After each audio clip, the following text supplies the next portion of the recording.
And hello fellow Techers, Space Bandit here with another episode of World of Tanks. And today we are on map Razieni.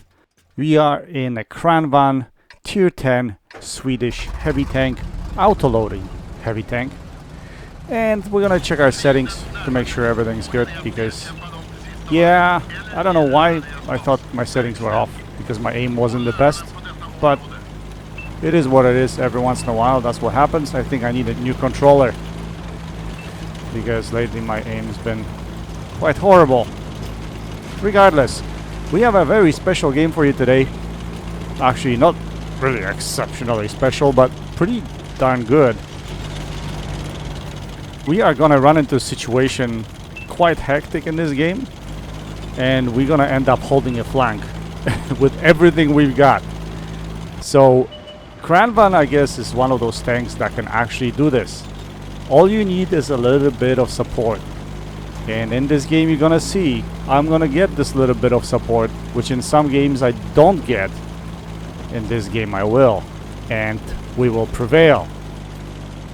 So we're gonna take those googly eyes and we're gonna focus someone and we're gonna take him out of the game. That's the plan here. So as you can see, there aren't too many tanks coming with me in this game. We have what, 2 heavy tanks right behind me. There's a tank destroyer that's kind of moving up. That ends up to be T95. And we do have artillery support. Actually, artillery is going to play a vital role in this game as well. So we're not going to overextend here. First thing we're going to do is we're going to poke out in the castle area to see who's in here. And we have a couple customers here, but they managed to just run off. So we're gonna pull back. This is my regular play. That's what I like doing usually, even in my medium tanks here. Just to see who's in the middle, if they're paying attention to me. If not, then we're gonna try to put a few shells into them, and if that doesn't work out, we just move forward. Now here Artie has shots on this corner, so I don't want to push too far, but we do see a shot here on a bad shot, so we put one in and he runs off. So we're gonna try to focus this E5 here. We only see his cupola, but he pulls back. So at this point in time I realized there's so many reds here and only what, 3 of us. This is gonna be a problem. So we're gonna bait a shot from this Jagdtiger and we're gonna come up and trade here. At this point in time I'm not afraid to trade, because I know he's gonna put only 1 shell into me. I'm gonna put 3 into him, so he's on the wrong end of the stick when it comes to disengagement, and now we're gonna drop. But this basically gives him freedom to overextend, way overextend, and take out one of our heavy tanks out of the game. And at this point I was thinking, I think this is it. I don't think we'll be able to hold this because there's just too many of them. And unfortunately this E75 is taking way too much fire. So he goes down and now it's just me. And I was thinking, that's it. All I can do is kind of try to show that I'm pushing them. But all of a sudden this bad shot does the right play. He comes around, he tries to take me out of the game. But you know what? Good luck engaging any other heavy tank. You'll be alright. But engaging Kranvagn, I'm gonna give you a taste of your own recipe. And that's what I'm doing right here. We're just gonna focus him and take him out of the game. And at this point in time I thought the reds are gonna spill, but all of a sudden the tier 9 French medium tank shows up, the auto-loading medium tank, plus I have T95 in the background and artillery support, and these guys decide not to push and spill onto the field. And I think that was a mistake, because if they spilled over here they would have probably taken all of us out of the game. Now for whatever reason our Batchat friend decides to go balls deep and basically commit suicide. But we see a track chieftain over here, so we're gonna put a couple shells into him and we're gonna try to take him out of the game. Can we? Yes we can. And he goes down, and we still have 2 shells left just in case somebody wants to poke out. E5 tries it, but he decides not to because he knows that T95 is in the background there. So we're gonna try to, again, we're gonna try to fool these guys that were coming up.